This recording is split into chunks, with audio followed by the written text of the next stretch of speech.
Hello and welcome back to the channel. This time it's quite an exciting video. We've been sent an Android head unit to fit in our Nissan Juke. So we're going to take a look what it's like and how difficult it's going to be to fit it, and also why I want to replace the factory head unit in our Nissan Juke. So let's go and take a look.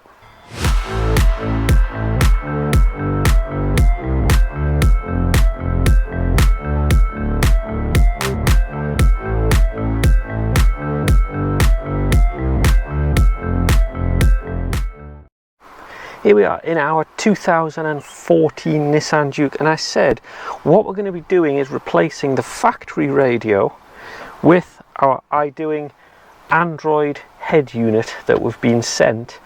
I have been sent this to try it out in the Juke, so we are going to be taking a look at it, how to install it and what it runs like, to see whether it would fit for you and your Nissan Juke. Now, the reason why we're replacing the factory head unit, there is a really common problem with these. They keep crashing, and I'll show you a picture of what happens. It just locks up, all the sound goes off, it has to reboot, and it sometimes takes a few times to do it, and it's really annoying. If you're using satnav, it all goes off. If you've got the radio on, it goes off. Bluetooth streaming, phone calls, everything, it just stops, and it's a really common problem. Now, Nissan do have an update available, but you have to take it to the manufacturer. You have to book it in and get an official update done by Nissan themselves, and it's really difficult to get hold of them and get that done. So it's a bit of a problem for these head units, and that's why we're going to replace ours. Now, apart from all the dust, you can see this is the factory head unit. Fairly straightforward. This one has got a reversing camera built in. Navigation, we've got an SD card in here, which is the maps, and it's CD, Bluetooth, all the usual sort of stuff. It's also got an aux socket and a USB socket that you can feed extra things into. So we're going to be trying to retain as many factory functions as we can while swapping the unit out. So the first thing is we want to get this unit out and take a look at our replacement. Now, what you want to do to remove the radio, the first thing we have to do is to remove the climate control module here. And what it is, there's two recesses down the bottom. There's one there, there's one there. You can actually feel them with your finger, and what you want to do is get a pry tool right in and pop it to lift the panel out. Now, it is quite tricky to do. You do need quite a bit of force, so we're going to use the pry tools that have come with the Idoing stereo. I'm not sure if they're going to get far enough in, but if I push really hard and lift, you can see it is starting to come forward, and that's what we want. There we go. That's started to pop out now. There we go. Whoops. Try to catch it. Don't let it bounce quite like that. But you can see there's the two tab locations. Underneath, that's where I was aiming for, these two tabs here. And that's where the pry tool was getting in to pop it out. So there we go. And now two Phillips screws to take the surround out.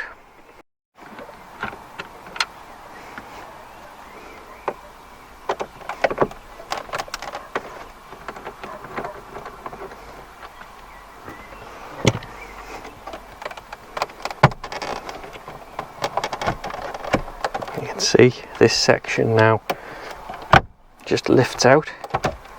Now, I want to be careful because we have an airbag LED indicator at the top there. Now, I'm not going to disconnect those, I'm just going to set those to one side for now. Just going to try and fasten it up the top or rest it up there, something like that. I might clip it, and then we've got another 4 Phillips screws that actually hold the radio in place, and then we can remove that. So I'm going to do that now and try and balance this somehow. That's how I found you balance it, on the stalk and just at the side. We'll see how that lasts. But now the 4 screws that hold the radio bracket in Now be careful with the ones at the top. We don't really want to drop them down inside here because they could disappear quite badly. That's all 4 screws out, so the radio just now slides out and we can get access to the factory connectors, and I'll show you a close-up of the connectors and we're going to remove them one by one. Also, in case you wanted, there's the original part codes and information on the factory stereo, and you can see we've got a bunch of connectors to disconnect here, so we're just going to work our way along, squeeze the clip and just pop each one out in turn. Obviously easier to do with 2 hands. It's the last one out and we can remove our stereo. And now I think we take a look at the new one and see how we're going to fit that. The first thing I'm going to do is take it out of the wrapper and have a look and see how much of the fascia we retain. Because looking at this, it does actually replace part of the original fascia surround, and it just clips in over the top by the looks of it. So I just need to work out whether it goes in front or behind. I thought what I'd do is a test fit. You can see what you do is I've unplugged the 2 connectors, which is the locking and the airbag. Now something very important, and I'm going to put this over the top of the other video because I disconnected this, which is the LED display that shows the airbag light, which is the one to disable the passenger airbag, and the central locking light. Now I disconnected these 2 LEDs because, as you can see, I've removed the old fascia and the new one doesn't have a cutout for this. And this is important because this disconnecting will cause your airbag light to come on, and I'm going to show you that now. The problem, you'll see, that's the airbag light down there on the main dash. If I start the car, you'll see the airbag light is still flashing. That's because the airbag system has a fault, and the fault is that that LED is missing. So what I'm going to do is I'm going to connect it up, but just hide it inside the dash so that it's connected. The system will be happy. What we can do is go at the back of here, and you can see the LED module just clips in, and there's our 2 indicator lights, and we can plug those into these 2 connectors here, and that will then allow those to operate, and we should get rid of our airbag warning light.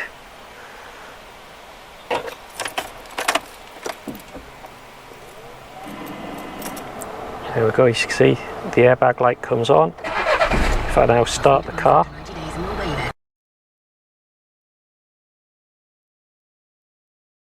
that goes off, and you can see now the airbag light has also gone off. So that's important to know as well, that this is a self-resetting warning light. I haven't had to use my diagnostic tools or anything like that to reset it. So if you do disconnect those LEDs or indicators from the airbag warning system, they do reset and the light goes out on its own, providing you've cleared the fault. So that's important to know, and we're just going to hide that one down inside because we don't actually use it in our case.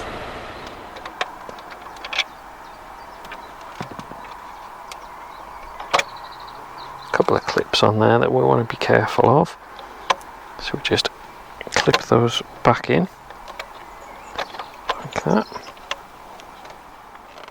There we go, you can see I've now fitted the vents. Now if I'm going to give you one bit of advice whilst putting these in, there's a clip here that looks like it should go on the inside. It shouldn't. It rests there and holds this in the correct place. If it fits inside, then what you'll find is this will push up too close to the screen and you then can't move the vents up and down, left and right. So there's a little hint for when you're fitting it. Make sure that clip is on the outside like that. Make sure those clips are on though. And there we go. That's now ready for us to go back in. The next parts are all the wiring connectors that we're going to need.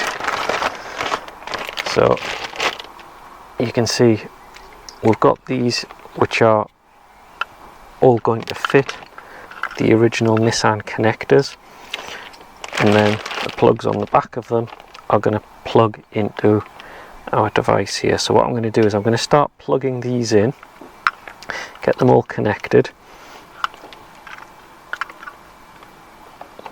They all have clips and fittings, so they will all only go one way in, see, like that, and they click into place when they go. So we just continue to clip all of these in. Now we don't have aux in cables on this car, that's for accessories, so if you had those you would connect those in. So that's our first one. Let me just get the other connectors. Let's get these in place. And just as I'm plugging all of these in,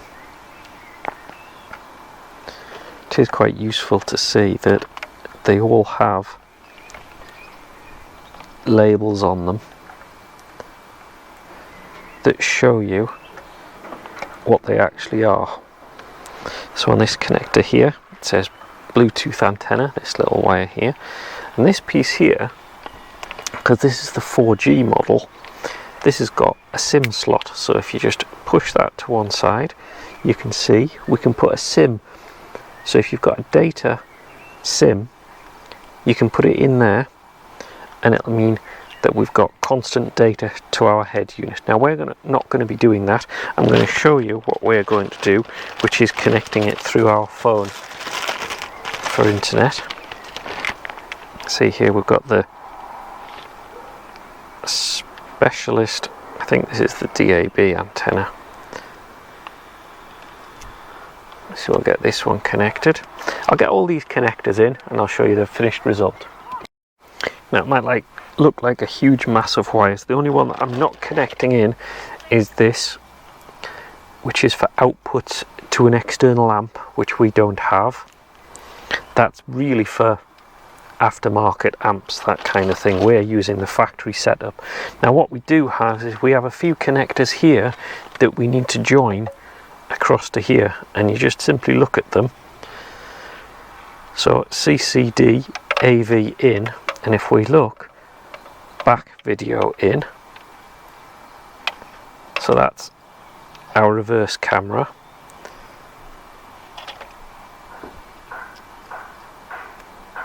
We've got our aux in left and right, which is actually on the other connector block, I've just realised.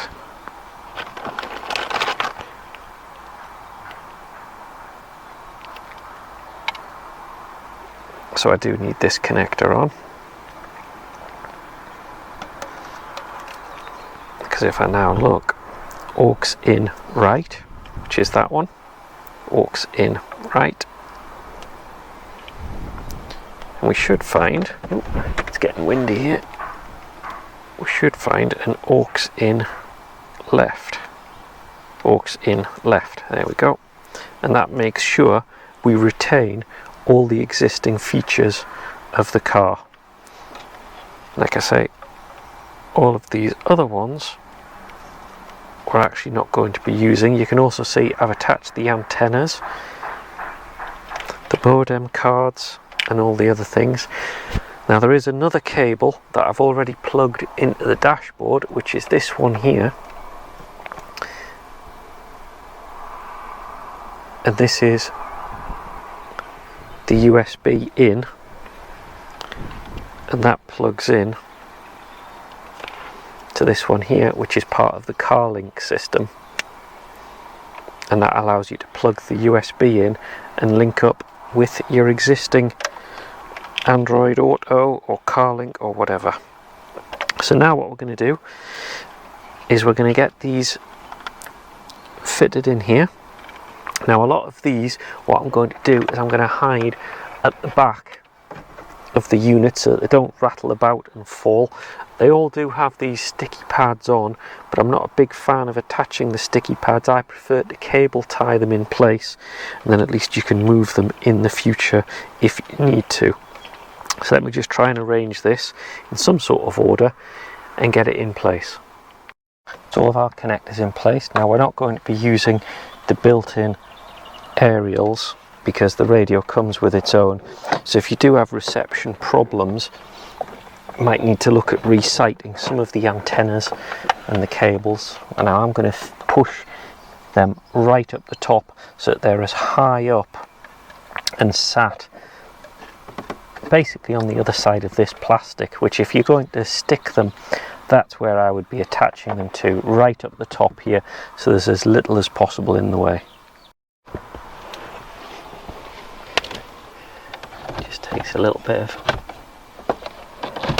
positioning to get it right. Just making sure I'm not catching any of the wires either.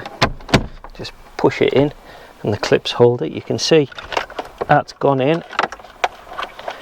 The connectors have all gone to the back rather nicely, and I think what we want to do now is test it before we start screwing it all back together and ensuring that everything works how we want it to. Now this is genuinely the first turn on that I'm doing, so I don't know how this is going to go. Let's turn our ignition on. Oh wow, that was very quick. Just going to turn the AC system off for now. That was very quick boot up. I was surprised at that. You can see it's got all the buttons straight on the front here. So let's go straight into radio. That's nice and responsive. And we're getting audio crackles out of the stereo system, which is what you would expect. Volume up and down. That's working great, as we would expect. Let's exit the radio.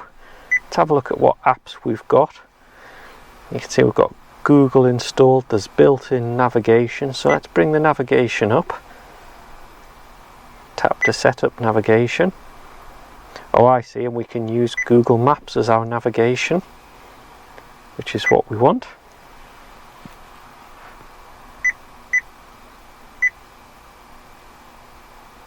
Let's try going into maps again then. So, navigation. And we've got Google Maps loading, which is fantastic.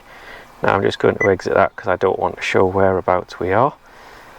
Also, date and time has automatically pulled itself in. What other apps have we got in here? Aux, Bluetooth, CarLink. Can we scroll across? Yes, we can scroll across as well. And look at all that. So that's looking really quite good. It's going to take a bit of learning to get the hang of everything that we can do with it. Make sure that the steering wheel controls work. Let's try the reverse camera. If I pop the car into reverse right now, I'm hoping the reverse camera comes up. Perfect. So we've retained our built-in reverse camera, which is one of the key things that is missing on a lot of systems. So I'm pleased that the Idoing system does that perfectly as it should, as it does from factory. Again, Bluetooth, we can use our phone, so we can pair our phone into it and get things up and running. What I've done is I've connected it to our home Wi-Fi for now, which will allow it to connect up and update itself and also get the latest maps and things like that. And there you go, you can see that's all fitted in now. I put the 2 screws back in, put the fascia back on, and you can see it's looking really quite nice. Quite impressed with how that looks and fits after all. If I turn the ignition on, you'll see that it'll come up in a few seconds, so it's ready to use straight away. If I hit radio, goes straight into radio and it works great. I'm going to take that off so I don't get a copyright ban, but you can see the radio works fine. We can go straight into satnav, and again I'm going to flip that back off again because it's going to show our current locator. In fact, what I'll do is navigation. What I'll do is, there we go.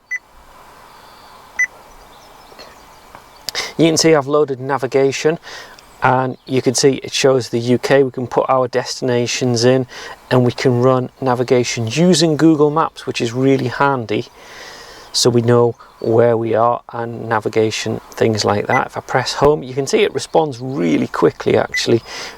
Any of the button presses are all really responsive. It's got a video player, steering wheel controls. Now I've programmed those up, so if I press on the steering wheel, the volume up, you can see that going up, and volume down as well. That works really good. You can use the normal Google Play Store as well, so you can install any apps that you normally use, which is really nice.